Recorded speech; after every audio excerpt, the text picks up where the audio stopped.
Thank you very much. It's an honor to be here today with community leaders from across our country whose incredible work is helping young Americans live a drug-free life. So important.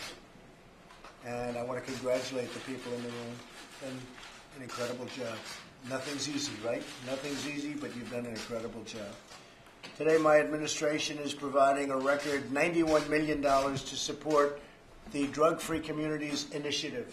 Grants will be awarded to more than 730 community groups in all 50 states. That's a lot of groups. That's a lot of people, impacting more communities than ever before. We've never done anything to this extent. We've never done anything this large or where we reached out to so many people, great people. The Drug-Free Communities Program is a proven success, cutting alcohol and prescription drug abuse by an average of nearly 20% among high school students and participating communities. That's a 20% reduction, which is pretty much at the top of the pack. Incredible what they've been able to do. You should all be extremely proud of your life. Really, this could be a life's work, and a very important life's work. So, great going. I also want to thank Deputy Director of the Office of National Drug Control Policy, somebody who really takes it to heart and very strongly. We speak, and he is in love with what he does because of the results that he's getting, and that's Jim Carroll. Jim, thank you very much. I appreciate it. Countless Americans are affected by the dangers of substance abuse. Many of us have a friend, a colleague, or a loved one who has struggled with dependency. I have. I had a brother who had a very big alcohol problem. He's a great guy, a great life, great potential, best-looking person. I have to admit he was much better looking than me, but he was the best-looking guy, had the best personality, but he had an addiction to alcohol. It's all an addiction, and it really destroyed his life. It's a very tough thing for our family. Sadly, in 2017, an estimated 134 Americans die each day from opioid-related overdoses. 134 people a day. My administration supports ongoing bipartisan efforts to pass legislation to combat the opioid crisis. We're dedicated to ending this crisis, and we will end this crisis, or at least we'll get it down to a level, Jim, where we can do things and maybe go from there. But we're getting it down to a level that's a lot lower than people thought possible at the time. In 1 year, we reduced high-dose opioid prescriptions by 16%. We increased funding by $6 billion to combat the opioid crisis. That's a record. We got that approved just last year, and the money is now starting to flow through the system. We declared a public health emergency and launched a nationwide public awareness campaign. We're expanding treatment and recovery support services. We're holding drug traffickers accountable for their crimes. We're really going after the traffickers. I've always said that's the biggest thing. And frankly, the punishment is getting stronger and stronger. And maybe at some point, we'll get very smart as a nation and give them the ultimate punishment. In a few moments, we're going to hear directly from the incredible coalition leaders and youth representatives that are with us today. But first, I'd like to ask a great friend of mine who's been with us for a long time and somebody that's really done a beautiful job, Deputy Director Jim Carroll, to say a few words. Jim, please. Thank you, Mr. President. It's a great honor to serve as the head of National Drug Control Policy for you. What is also a great honor is being able to work with the communities and to work with these community leaders throughout the country. I go around the country, and in fact, I go around the world with some of the programs that you're putting in place. And what we're seeing is, quite frankly, people who are a bit surprised by the level of commitment that you have shown. And quite frankly, it's not just a financial commitment that we're talking about today with the record number of dollars being put towards these resources, the record number of communities. 60 million people are living in a drug-free community. But candidly, Mr. President, I think that they have been overwhelmed by your personal commitment, by your passion and compassion on this subject. When I'm out on the road, that's what I hear, or people have really taken to heart the words that you have given them, in addition, of course, to the resources. but they really understand. So I'm very eager for you to meet 6 of the 731 today, led by General Dean. That's right. And so thank you for allowing me. You told me at the beginning to be relentless, and you meant it across all 3, to be relentless on education and prevention, relentless in making sure people get treatment, and of course be relentless on interdiction and stopping the drugs. And thank you for your support. We're doing all 3. Thank you very much, General. Beautiful. General, how about saying a few words, please? Thank you, Mr. President. It's an honor to be here. Thank you for your commitment and for honoring us by announcing these grants today. Since I left the Army, I have been serving and had the pleasure to serve as the Chairman and CEO of Community Anti-Drug Coalition of America. It's been 20 years come this Friday.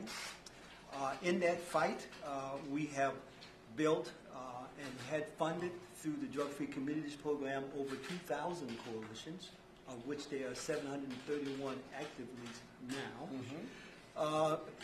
Working with the Office of National Drug Control Policy, we've had this program. CATCA took this concept to ONDCP and to Congress and got it enacted into law. And over the last 20 years, working with previous administration and yours, we have kept it funded, and we're so excited to see that the dollars now are nearly approaching $100 million. I will say to you, Mr. President, that as you cited, the results that these coalitions that are represented here today are achieving are exceptional. I can think of no other grant program in Washington that can achieve so many results for the amount of dollars that are put into them. I would say to you also that we have helped these coalitions through our training and through our coalition academy. And I would say that if you look at the country, and you know this well, Mr. President, there are more than 3,000 counties in the United States, about 3,300 counties. We currently, over the 20 years, have built 731 of these coalitions. And CATCA goal would be to have one of these multi-sector coalitions in every county in America. And I would like to work with you and your administration so that we can continue to have every county in America having one of these coalitions that are going to help them build down their substance abuse rates. And we know that's possible, and we thank you for your leadership. Thank you, General. That's very nice. And we will be working together. Thank you so for a much. long time. Thank you. We Thank look you. forward to it. Thank you. Now, I want to introduce a young lady who said to your right. She first met us when she was a freshman in high school. She came to our National Youth Leadership Academy because we train over 2,000 young people every year to take this fight back to their community. Because we were impressed with her, we asked her to become one of our trainers. She did that. She just graduated high school. She's headed off to Lauder College. She traveled with me internationally as well, and she's a great example of what young people are doing in their communities to fight this issue. And I wanted her to give you a short summary of what she's doing. Go ahead. Thank you, Mr. President. So my name is Anani Patia from Chicago, Illinois, and I've been working with our coalition for approximately 4 years now, and they've been DFC funded for a majority of those years. And with them, we've been able to see a statistical decrease in the use of alcohol, marijuana, and tobacco. And through CATCA, as General Dean mentioned, I have the ability to collaborate with youth across our country who likewise have been funded by the DFC grant. And together we are able to notice that you are giving us the power to work truly in our communities from a bottom perspective going up. So this March, I actually had the opportunity to go to Vienna, Austria, as the U.S. Youth Delegate for the United Nations Commission on Narcotic Drugs. And there I was able to collaborate with youth from across the world. And I was comparing and contrasting different ways of prevention that's done across the world. And truly, the ONDCP's DFC grant is one of a kind because we are giving power to the local communities to do what they deem necessary. And so I truly wanted to thank you for giving all that power and trust to the local communities to deal with these local problems. So, Thank you. That was so beautifully done. Wow. I almost want to applaud. Well, see, now with all of these people, you're going to become very famous, and you'll probably end up being a television star. And you'll forget all about me, right? Well, thank you, Don. I appreciate it. Really beautifully done. Would you like to say something? That's a tough one to complete. You got a point there, Mr. President. My name is Jacob Hewitt. I'm from Scott County, Tennessee, and I'm honored to be here.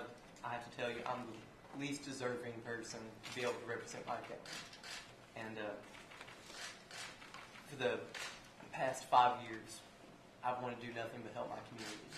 And without organizations like STAND and CADCA and the people like Mr. Carroll and General Dean, it wouldn't have been possible. STAND altered my life. My family, they have a long history of drug and alcohol abuse, and my parents, they were the exception. And I kind of realized that the good life I've had, they weren't able to. My grandpa, he was in World War II. He got wounded, and he coped using alcohol and PTSD. It was nothing for him to wake up in the middle of the night and think he was in the war zone and trying to escape from the house, and he'd beat anyone to make it. On my dad's side, he wasn't encouraged to go to school. He has an 8th grade education. And the life that my parents made for themselves, my dad's a maintenance man with the local school system, and I'm proud of him. Good. And my mother is a teacher with 3 degrees. And my entire life, my dad has pushed me and encouraged me to get an education, and my mom has taught me how to use it. And I have to tell you, if a coalition like STAND had existed when they were children, their lives would have been way different. And I will not stop advocating for my county until every child has had the same opportunities that I've been blessed with. I want to thank you for your time. Well, I have to tell you, I think he maybe did just as well. He had no idea this was coming. You had a little idea. He had no idea. That was a great job. Thank you very much. And say hello to everybody. Right? Tell them we're proud of you. It's a beautiful job. How about you? Hi, okay. I'm Savannah Cooney. I'm from Raymond, New Hampshire. That's in southeastern New Hampshire. I'm with Raymond Coalition for Youth, and my biggest, if I could give you one thing, my experience being in a coalition and the work I've done, is that youth voice is vital if we're going to try to work on prevention. Youth are just naturally going to listen to other youth more than they're going to adults because they can connect to their peers. So by empowering and educating those youth that are involved with the coalition, also getting more people involved with the coalition through community events and such, those things are so important because then we're able to give to our peers who may not have been involved with the coalition, and we can break social norms and we can tell them, drinking and marijuana use is not just a rite of passage that we have to go through. There's so many other options. And coming from New Hampshire, we do have the whole country does have an opioid crisis. And although we're working directly with that, we are very certain that if we keep working with the alcohol and marijuana prevention with teens, that is really where we're going to find that's the start that then becomes an opioid crisis. So although we have to work directly with the opioid crisis, working with the prevention of using alcohol and marijuana is just as important, Right. because that's where it all starts. Great And job. thank you for your time. That's really nice. So it really is having an impact. Yes. That's great. Great job. Thank you. Thank you very much. Please. Hello, I'm Sarah Purvis. I'm with the Jackson County Anti-Drug Coalition in West Virginia. All I'm going to say is with this grant, we have seen such a major change among our youth in our county. And it's been it's crazy because we see it all the time. And we see people change their minds and see people change their lives because of what we're doing. And it's just great. Great place, West Virginia. You just left. Yes. Incredible people. Well, thank you all very much. You're really very inspirational. We're going to stay around and talk a little bit, and we'll let the media leave. I hope you miss the media when they leave. But I really appreciate those few statements because they were really beautifully delivered and said, and I know they're said from the heart. So thank you all very much. Thank you, everybody.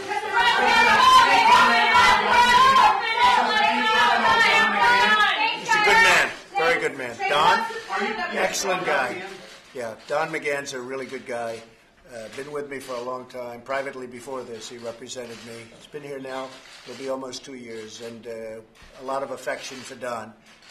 And he'll be moving on, probably the private sector, maybe the private sector, and he'll do very well. But he's done an excellent job. Any concern about what he said to the Mueller team? No, not at all. Not at all.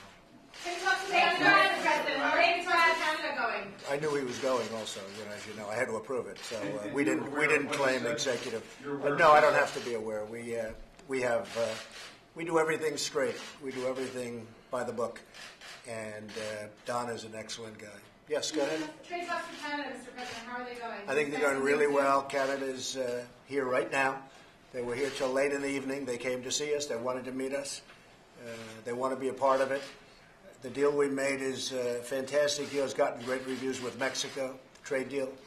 Right now we call it the U.S.-Mexico trade agreement, and we'll see whether or not Canada gets into it. Otherwise, we'll do something separately, or we won't do anything, which is okay, too. Are you optimistic?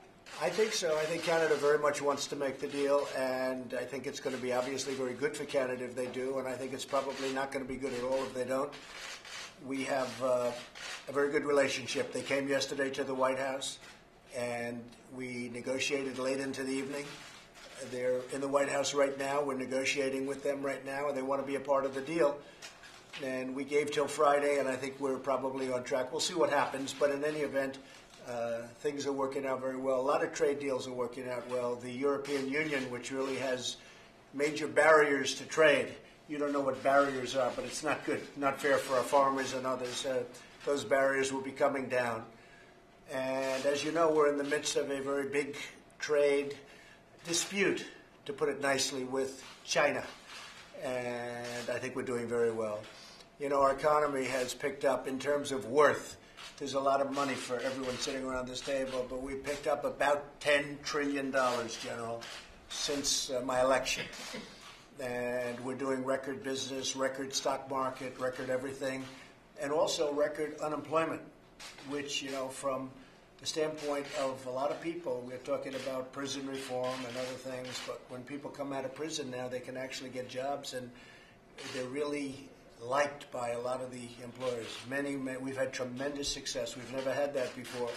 Part of the reason is the job market is so good. So all of a sudden, employers are hiring people that maybe they would not have given a chance to, and now they're hiring people, and it's worked out incredibly well. You're one of the great advocates. I know, it's never been like this. So and I have to tell you, I know employers that have hired people and given people a second, and in a couple of cases, a third chance, in all fairness, and they are so happy. Not in all cases, but nothing is in all cases. They are so happy with so many of the people. They said, we'll never lose them. They'll be with us for a whole lifetime.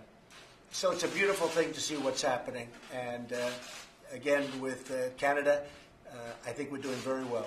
You said about Andrew Gillum down in Florida with Ron DeSantis.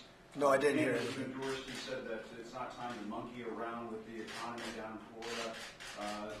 No, I didn't hear it, honestly.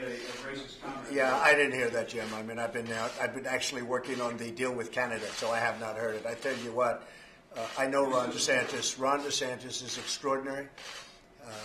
Harvard, Yale, brilliant. Ran an incredible campaign. Really beat a lot of people that he wasn't supposed to beat because he came into the race, and a lot of people didn't know him. He's an extreme talent, and he will make a fantastic governor of Florida. So I think Ron is he's extraordinary in so many different ways. I haven't heard that at all, no. Mr. President, Puerto Rico, do you still believe that the federal government's response to the hurricanes last Yeah, I think we did a fantastic job in Puerto Rico. We're still helping Puerto Rico. The governor is an excellent guy, and he is very happy with the job we've done. We have put billions and billions of dollars into Puerto Rico, and it was a very tough one. Don't forget, their electric plant was dead before the hurricane. If you look back on your records, you'll see that that plant was dead, it was shut, it was bankrupt, it was out of business. They owed tremendous amounts of money. They had it closed up, and then when the hurricane came, people said, what are we going to do about electricity? That wasn't really the hurricane. That was gone before the hurricane, but we've put a lot of money and a lot of effort into Puerto Rico. And I think most of the people in Puerto Rico really appreciate what we've done. You know, Texas healed quickly, and the people were incredible. Florida healed quickly, and everybody worked very hard. Puerto Rico was actually more difficult because of the fact it's an island. It's much harder to get things onto the island. With Texas, you're land-based. With Florida, you're land-based. Puerto Rico is a very difficult situation. I only hope they don't get hit again, because they were hit by two right in a row, and really the likes of which we have never seen before. But the people of Puerto Rico are great people. They work very hard. But Puerto Rico, I would say, was by far the most difficult of the group. And, you know, right now, FEMA and all of the people that work so hard there, they were very brave, and they have done some job. But Puerto Rico had a lot of difficulties before it got hit, and we're straightening out those difficulties even now. Hey, thank you very much, everybody. I think we're doing well with North Korea. We'll have to see. I think part of the North Korean problem is caused by our trade disputes with China. China's been taking out about $500 billion a year from the United States for many years, and we can't let that happen. So when we started working a little bit against China, and we have a great relationship with China. I have a great relationship with President Xi. I think he's a terrific man, a terrific person. But we have to straighten out our trade relationship because too much money is being lost by us. And as you know, China is the route to North Korea. 93% of the product and various things that go into North Korea go in through China. So I think that now that we're in somewhat, I don't like to call it a trade war, and I think, you know, our country is doing very well, but China's having a very, very tough time. And I think that China makes it much more difficult in terms of our relationship with North Korea. Now, I knew that, but I couldn't wait any longer when I got in. I've been talking about China for a long time. When I came into office, I purposely didn't do much with respect to the trade on China because I wanted to see if we could work out North Korea. But when you're losing $400 to $500 billion a year, and it's going to China and coming away from our country and our taxpayers, I can't let that go on. So we are being very strong on China. I think it's all going to work out. Our country has gone up, and they are, you know, they're having a hard time. So I think, well, we're going to have to see. But I think China probably has a great influence over North Korea. I have a fantastic relationship with Chairman Kim, as you probably know, and we're just going to have to see how it all ends up. But I had to move on China from the standpoint of trade because it really was not fair to our country. We were just pouring money. For many years, presidents, they closed their eyes. And I'm talking about not President Obama, I'm talking about many presidents. And they closed their eyes, and hundreds of billions of dollars a year was pouring out of the United States and taxpayers and everything else. So we had to do that. No, I think we're going to have a very positive impact. I mean, if you look at the polls, based on the polls, it's positive. Based on the polls, it's the highest in the Republican Party, I guess, forever or for a long time. And it's been, I don't do it for the polls. Honestly, people won't necessarily agree with this. I do nothing for the polls. I do it to do what's right. I'm here for an extended period of time. I'm here for a period that's a very important period of time. And we are straightening out this country. And one of the biggest things we want to straighten out is what the people in this room represent. That's drug abuse and alcohol abuse and all of the problems. And I think it's something that maybe a lot of people don't talk about. You know, we'll talk about other things. But to me, this is just as exciting as creating a Space Force or sending rockets up or doing so many of the things that we're doing. So I really don't, and I can tell you this, Jim, I don't do anything for polls. I do it, I enjoy looking at polls. It's interesting to see, but ultimately I always make a decision based on what's right and what's wrong. Well, I just hope there won't be violence. I can tell you that, because that's the way, I guess, if you look at what happens, there's a lot of unnecessary violence all over the world, but also in this country. And I don't want to see it. Yes? Can I ask you about Google, sir? What would you like the federal government to do about Google? Well, I think that Google and Facebook and Twitter, I think they treat conservatives and Republicans very unfairly. I could tell you that I have personal experience. I have a lot of people on the various platforms. Dan would tell you probably over 100 million, over 125 million. What is the numbers, Dan, here? Dan, what is it? About 160 million across all the platforms. 160 million people have numerous platforms. But that's a lot of people. But I can tell you when things are different. And all of a sudden you lose people and you say, where did they go? They've taken off. Now, I don't know if it happens to the other side, but I can say that with respect to Google and Twitter and Facebook, there is a big difference. And in fact, I hear that they're holding hearings in Congress over the next couple of weeks. And I think it's a very serious problem because they're really trying to silence a very large part of this country. And those people don't want to be silenced. It's not right. It's not fair. It may not be legal. But we'll see. We just want fairness. Do you want to regulate them more? Is that what you're We're just going to see. We're just going to see. You know what we want? Not regulation. We want fairness. If we have fairness, we're all very happy. But you're talking about a tremendous amount. I mean, I'm president. They got me here. You're talking about a tremendous number of people. We want to see fairness. Very important. Thank you all very much. Thank you. Thanks, Ron. Make your way out. We're going.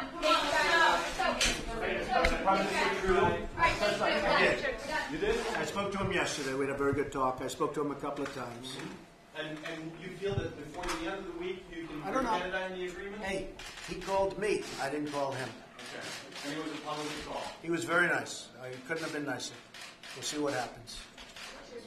I love Canada. I can hear that. And you know what? I love Mexico too. Which one is better? Like them both the same. All right, thanks, Thank you.